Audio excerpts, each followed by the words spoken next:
Hello, welcome to the Gregory C. This is December 26, 2019. I had some thoughts I wanted to share from you, so I'm just going to shoot from the hip here. I really just want to talk for a few minutes about our economy, the Department of Defense, the military we have. So just here's some ideas for you, things I was thinking about.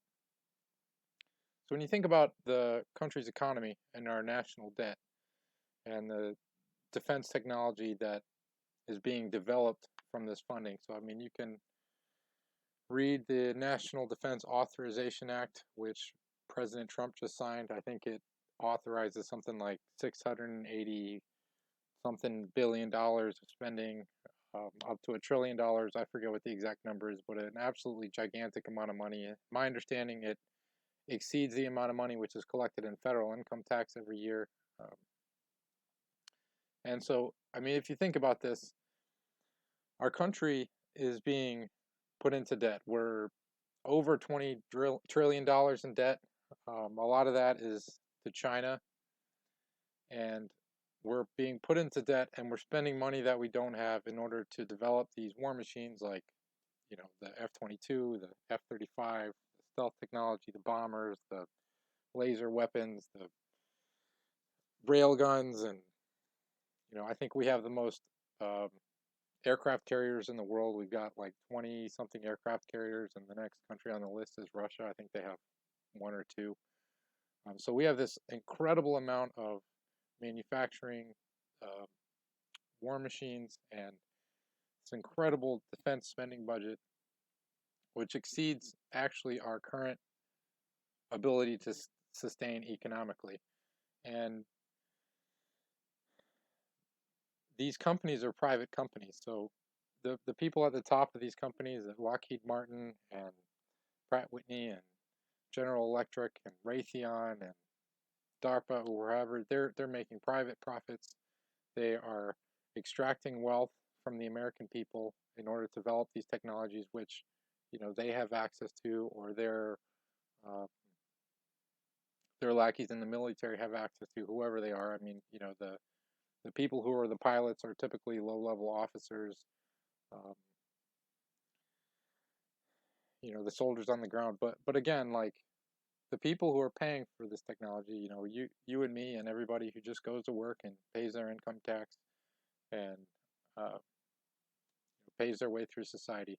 We're the ones paying for it. So, and we don't. I mean, again, it's used for national defense. It's used for, I get it, protect our freedoms. We don't need to think about all that. But I mean, I understand the justification for it. But what I'm saying is that we don't really have necessarily a need for all this technology.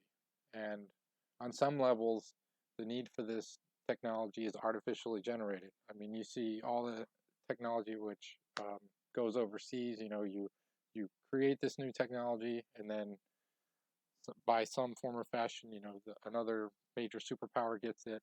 Or, I mean, you remember hearing about the drone that went down over Iran, which landed undamaged, and now Iran has this new drone technology, so now we have to develop this new technology.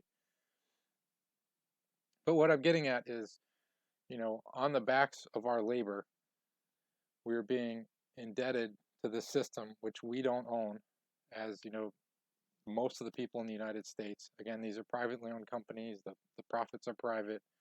The deepest levels of technology. I mean, there's over 6,000 patents that are classified that we cannot read. We don't know what the frontiers of new technology are because we can't read the patents. And it's being used for wars of conquest across the world.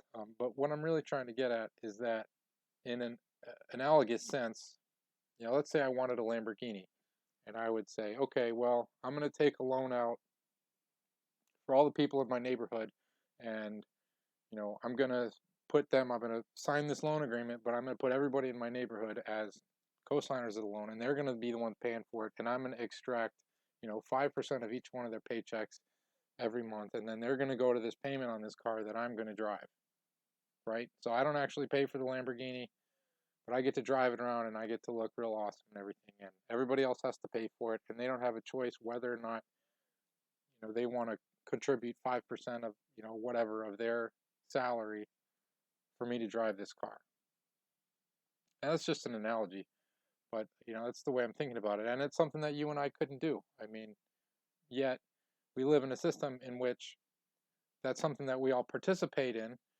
And you introduce an idea to someone like, why do you pay income tax? Or everybody says, oh, well, we got to have the roads. We got to have the roads. Well, I mean, I get it, but it's such a mundane argument, and it really doesn't require any intellectual engagement. I mean, once you build the roads and you have the infrastructure, the cost goes near zero. I mean, granted, there's some maintenance. A lot of roads in the north need more maintenance, and in fact, look at the infrastructure in the United States. A lot of it is crumbling. I mean, there's a lot of boom towns in the Midwest that are now just decrepit places with factories sitting that are rusted out with no one working there. The population's dropped down. There may be some families that still live there, but a lot of our industrial infrastructure has been shipped overseas to China. And I mean, you got to think, if China is one of our biggest enemies, why are we shipping all of our manufacturing over there?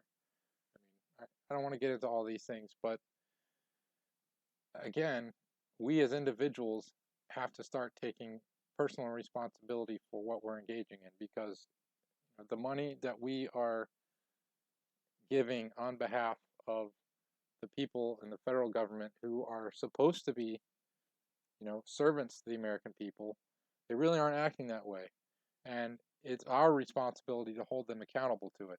And I don't think as American citizens we're doing our due diligence, and we're not exercising our responsibility in this. And we make excuses for ourselves like, oh, the roads or bridges or something. But I mean, we all know better.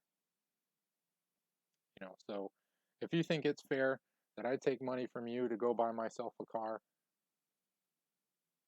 then I guess, you'd be okay with that. But I don't think you would be. And understand that that's basically what's happening right now. Our country is getting plunged into just incredible amount of debt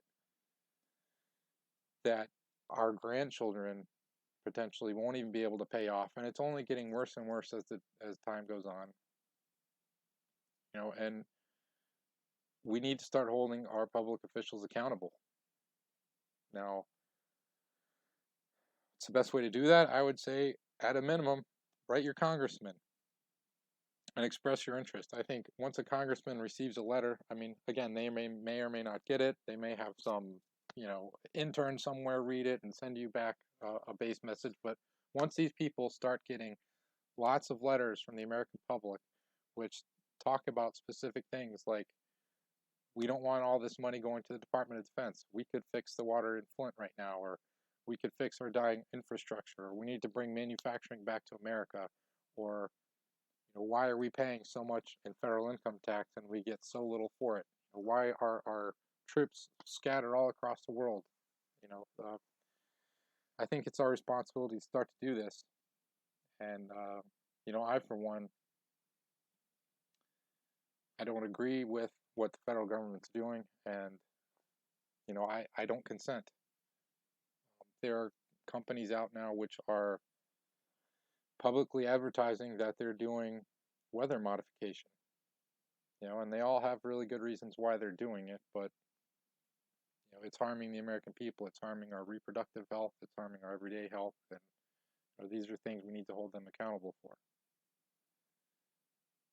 And the puppet masters at the very top of the pyramid, who are perpetrating these conspiracies and who are poisoning the world, you have to imagine, why would they do that? Because they're poisoning their own children.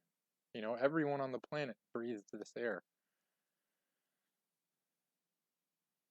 So there's just some things I wanted to think about, and put some things in perspective and provide you with a metaphor for thinking. Thanks for your attention today.